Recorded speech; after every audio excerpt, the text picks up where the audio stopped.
makana mazmuman fi syar'i ila ma huwa mahmudun fi syar'i, berubah, pindah.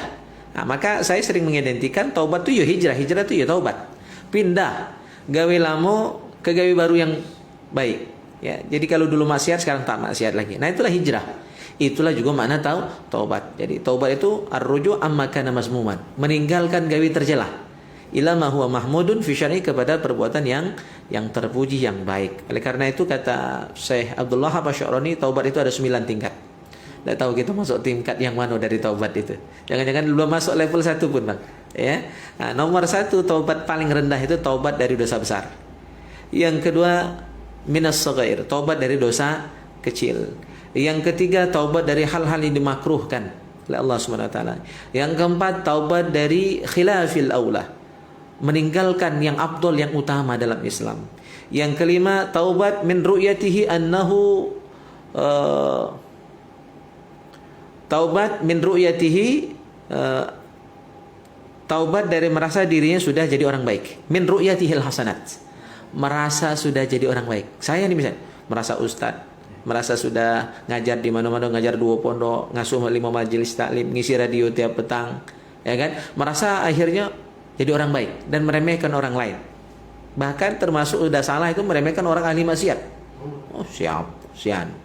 Ya, semayang tak pernah, judi baik tiap hari, diremehkan. Itu juga tidak boleh. Bukan kita membenarkan maksiat, dia bukan, tapi membenci, ya, sampai mencaci dan mencela ahli maksiat, itu salah. Karena berarti kita sudah merasa lebih baik dari orang lain, dan itu penyakit iblis. Maka ketika ada perasaan merasa lebih baik dari orang lain, wajib taubat karena itu. Yang keenam, taubat level 6 itu adalah thumma min ru'yatihi annahu shadaqa fi taubat. Taubat dari merasa taubatnya sudah benar. Taubatku pasti diterima. Taubatku udah benar. Ya, akhirnya merasa juga lebih baik dari orang lain. Mencela ahli maksiat, padahal dulu dia maksiat juga.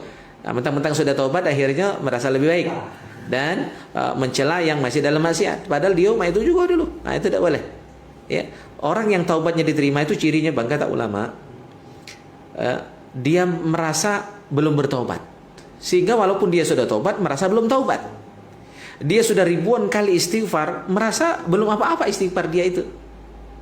Makanya kata Rabi'ah al-Adawiyah, ya, dalam kitab disebutkan oleh Al-Imam Abu Talib Al-Makki, dalam kitab Qutul Qulub, beliau mengutip perkataan dari Rabi'ah al-Adawiyah. Kadang-kadang kata Rabi'ah al-Adawiyah, istighfar kita ini butuh istighfar lagi. Berarti belum serius istighfar kita, masih di lisan, masih di lidah saja. Hati belum menyesali dosa masa lalu tadi. Nah, itu yang keenam. Taubat dari merasa taubatnya sudah diterima, udah benar. Yang ketujuh, thumma min ru'yatihi annahu shara ma'dudan min fuqara'iz zaman. Taubat dari merasa sudah jadi wali Allah. Wah, ya, pada levelnya belum ada apa-apanya. Hanya dia merasa sudah jadi wali, padahal wali murid pun belum, karena masih jomblo kan misalnya. Itu belum apa-apa. Ya, baru wali murid, belum jadi wali murid, ngakunya udah jadi wali Allah. Lagaknya ya luar biasa. Sehingga setiap orang itu harus hormat sama dia. Kalau udah dipanggil ustaz tak noleh. Itu enggak benar itu. Hatta saya, Bang, tolong ditegur kalau nanti ada rasa-rasa seperti itu salah. Wajib taubat karena merasa sudah menjadi wali Allah. Walaupun dia sudah wali Allah, ya tetap tidak boleh merasa siapa-siapa, biasa baik. Ya, gitu. Yang kedelapan, taubat tingkat 8 itu adalah taubat dari setiap ketidakikhlasan dalam ibadah. Kan kita ibadah itu wajib ikhlas. Niatnya harus lillahi ta'ala, nak nyari ridho Allah. Maka kalau ibadahnya tidak ikhlas, tidak mencari ridho Allah, tidak lillahi ta'ala, itu wajib taubat. Karena ibadahnya ditolak. Allah hanya akan menerima ibadah yang ikhlas karena Allah. Yang tertinggi, dan ini taubatnya para nabi. Level kita saru nak sampai macam ini. Taubat nomor 9 itu adalah at-taubat kullama ghafala an syuhudi rabbih ta'ala tarfata ain. Taubat setiap kali lalai sejenak saja dari Allah Subhanahu wa taala. Jadi para nabi itu minimal wali-wali Allah